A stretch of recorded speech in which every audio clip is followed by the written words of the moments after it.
ঘটনায় সাংবাদিক আক্রান্ত হয়েছে আর এবার পুলিশ প্রশাসন নিয়ে করা মন্তব্য করলেন বিজেপি নেতা দিলীপ ঘোষ। পাশাপাশি তিনি বলেন বিশ্বাসযোগ্যতা কমছে। আর কি বললেন তিনি শোনাবো আপনাদের। যখন সব কাজ করতে অসমর্থ হয় তখন সব দার্শনিক কথাবার্তা বলে। আজকে পুলিশ প্রশাসনের বিশ্বাসযোগ্যতা এবং যোগ্যতা দুটোই তলানিতে ঠেকে গেছে পশ্চিমবাংলায়। সাধারণ মানুষ বিশ্বাস করে না, এখন সরকারও বিশ্বাস করতে পারছে না। তাদেরকে মিসইউজ করতে করতে তাদের ক্ষমতা যোগ্যতা শেষ হয়ে গেছে। তাই আজকে এই ধরনের লজ্জাজনক পরিস্থিতির মধ্যে পড়ে পুলিশ প্রধানকে এর কথা বলতে হচ্ছে। দেখা যাচ্ছে যখন সাংবাদিককে মারা হচ্ছিল যেটা বলা হচ্ছিল যে পুলিশ প্রশাসনকে বারবার করে বলা সত্ত্বেও তারা বাঁচায়নি।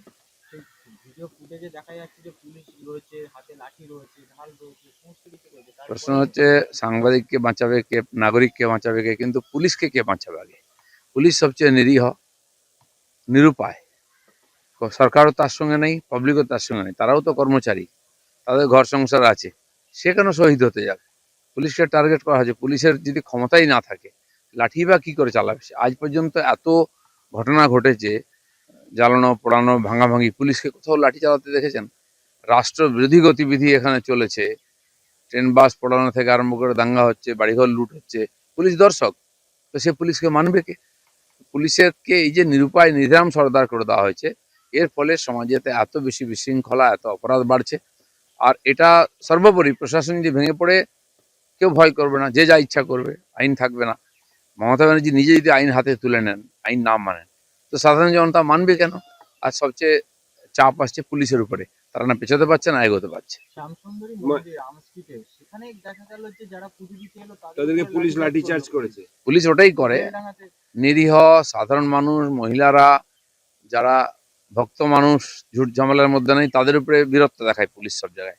আর এই সমাজ বিরোধীরা, দেশ বিরোধীরা দাপিয়ে বেড়াচ্ছে, সরকারি সম্পত্তি নষ্ট করছে, সাধারণ মানুষকে কষ্ট দিচ্ছে, মাছে। পুলিশ কখনো তাদের সামনে দাঁড়াতে চেষ্টা করে না, পালিয়ে যায়। বলছি, মোদি বলছেন যে রাজ্য সরকারকে পাল্টানো দরকার, আবার অভিষেক পাল্টা বলছে বিজেপি পাল্টাবে, তৃণমূল পাল্টাবে না। তৃণমূলকে পাল্টাতে হবে না, সরকার পাল্টাবে। তৃণমূল পাল্টাবে কেন? তৃণমূলের পাল্টাবার ক্ষমতাই চলে গেছে, তারা নিজে থেকে পাল্টাতে পারবে না, সেই জন্য সরকার পাল্টাতে হবে। এটা এখানকার জনগণ করবে।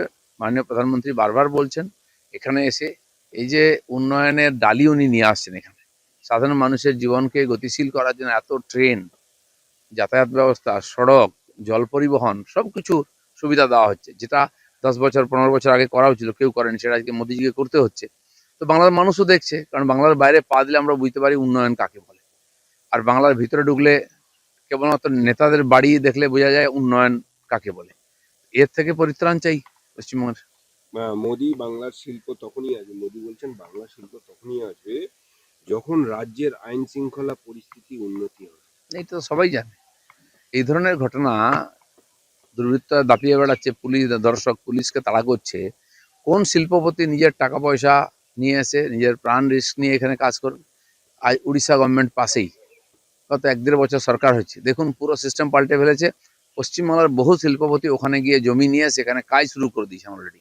এর মধ্যে কাজ শুরু হয়ে গেছে, 1 বছরের মধ্যে জমি জায়গা দিয়ে আর পাঁচিল দিয়ে কাজ শুরু হয়ে গেছে। অন্যান্য বড় কোম্পানি এখান থেকে গেছে, কটকের কাছে ওরা যেখানে পুরো শিল্প তালুক করেছে, শুরু হয়েছিল আগেই, কিন্তু তার পুরোপুরি রূপ দিয়ে জমি হাতে তুলে দেওয়া হচ্ছে সমস্ত সুবিধা সহ। পরপর দুদিন রাজ্যে প্রধানমন্ত্রী জনসভা করলেন, আইপ্যাক এবং মমতার দুর্নীতি নিয়ে একটি শব্দও ব্যয় করলেন না তিনি।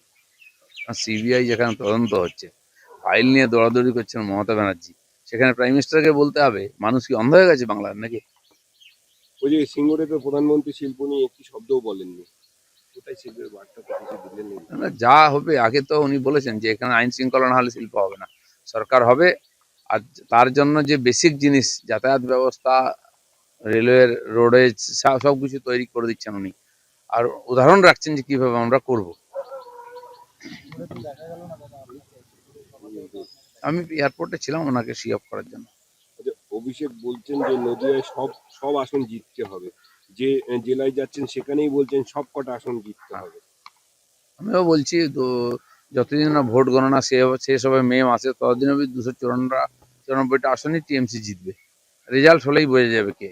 সব জায়গায় কি বলছেন সব আসন জিততে হবে, আপনারা প্রত্যেকবার বলেন। মমতা ব্যানার্জি বলেছেন 294তে আমি ক্যান্ডিডেট। তো দেখা যাক এবারে নির্বাচনটা কে খেলা খেলবে। আমাদের ভিডিও ভালো লাগলে লাইক ও শেয়ার করুন, কমেন্ট সেকশনে আপনাদের মতামত জানান। আরও ভিডিও পেতে আমাদের চ্যানেলটিকে সাবস্ক্রাইব করুন এবং প্রতি মুহূর্তে খবরের আপডেট পেতে প্রেস করুন বেল আইকন।